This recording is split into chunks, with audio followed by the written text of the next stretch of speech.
रायगड जिल्ह्यातील महाड तालुक्यातील दादली गावचा रहिवासी दीपक केळकर हा गुजरातमध्ये होणाऱ्या 35व्या आंतरराष्ट्रीय पतंग महोत्सवात सहभागी होत आहे।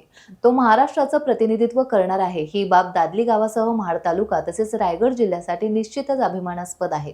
दीपक केळकर हा केरळमधील श्रीजित कुमार आणि दिल्लीचे कॅप्टन अनुप नायर यांच्या नेतृत्वाखालील फोर्स इंडिया काईट टीमचा सदस्य आहे। ही टीम देश पातळीवर ओळखली जाणारी पतंग क्रीडा संघटना असून ती आंतरराष्ट्रीय स्तरावर भारताचं प्रतिनिधित्व करते। या भव्य आंतरराष्ट्रीय पतंग महोत्सवाचे दरवर्षी जानेवारीमध्ये उत्तरायणच्या निमित्ताने आयोजन केले जाते। यावर्षी दिनांक 10 ते 14 जानेवारी दरम्यान हा पतंग महोत्सव साजरा करण्यात येणार आहे।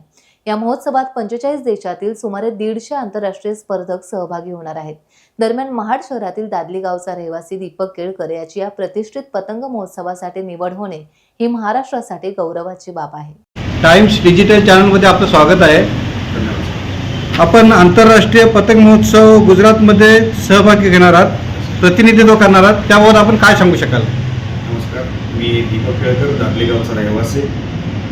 मी फोर्स इंडिया काईट क्लबचाही मेंबर आहे।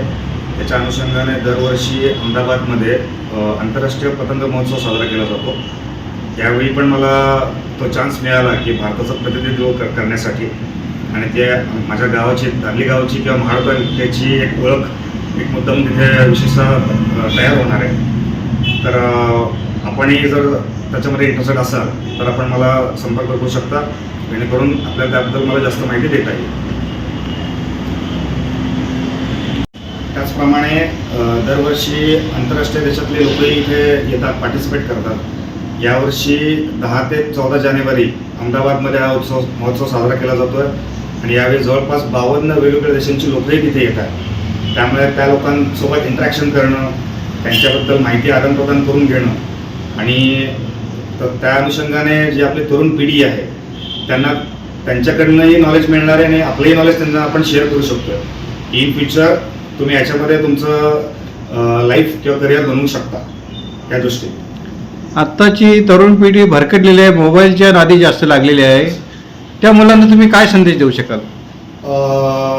खरं सांगायचं झालं तर मोबाईल किंवा इंटरनेट ह्या सोयी हव्यात आपल्याकडे, पण त्या शिक्षणापुरत्या, पण त्याचा वेगळ्या अर्थाने ऱ्हास केला जातोय किंवा त्याचा चुकीचा वापर केला जातोय।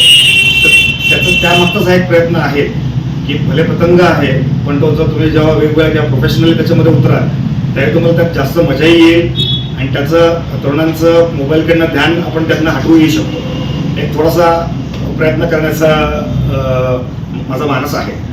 टाइम्स डिजिटलला लाईक करा, शेअर करा, सबस्क्राईब करा आणि बेल आयकॉन दाबायला विसरू नका। Times digital.